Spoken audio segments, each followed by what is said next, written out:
आपने invisible hand तो सुना होगा बट इनविजिबल एलिफेंट कभी नहीं सुना होगा। आइए इस वीडियो में समझते हैं।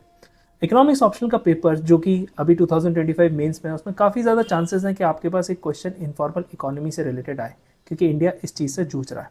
अब इस इनफॉर्मल इकोनॉमी को ही मैं इनविजिबल एलिफेंट कहता हूँ।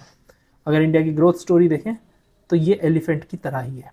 आइए समझते हैं अगर क्वेश्चन इस पे आता है तो उसे कैसे अप्रोच करना है। सबसे पहले डेटा इंसाइट देनी है आपको, जैसे कि आपको लिखना है कि 80% ऑफ जो इंडिया का वर्क फोर्स है वो इनफॉर्मल सेक्टर में है और उससे लो प्रोडक्टिविटी आती है और मिनिमल सोशल सिक्योरिटी है।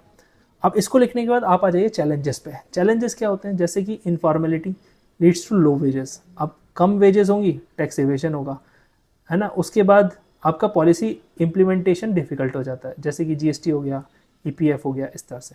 उसके बाद आप सॉल्यूशन पे आ जाइए। सॉल्यूशन लिखिए कि किस तरह से आप इसको फॉर्मलाइज कर सकते हैं। इसमें फॉर्मलाइजेशन के इनिशिएटिव्स लिखिए, जैसे जीएसटी हो गया, ईपीएफओ हो गया एक्सपेंशन उसका, ई श्रम पोर्टल हो गया, लेबर लॉ कोड्स हो गया, ये सारी चीज़ें।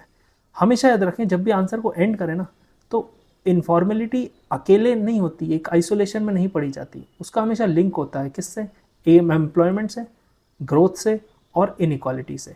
जब इन तीनों का आप नेक्सस एक्सप्लेन करेंगे ना, तो आपको काफ़ी अच्छे मार्क्स मिलेंगे। यूपीएससी 360 डिग्री आंसर मांगता है। अगर आप यूनी डायमेंशन आंसर लिखेंगे आप मार्क्स लूज करेंगे।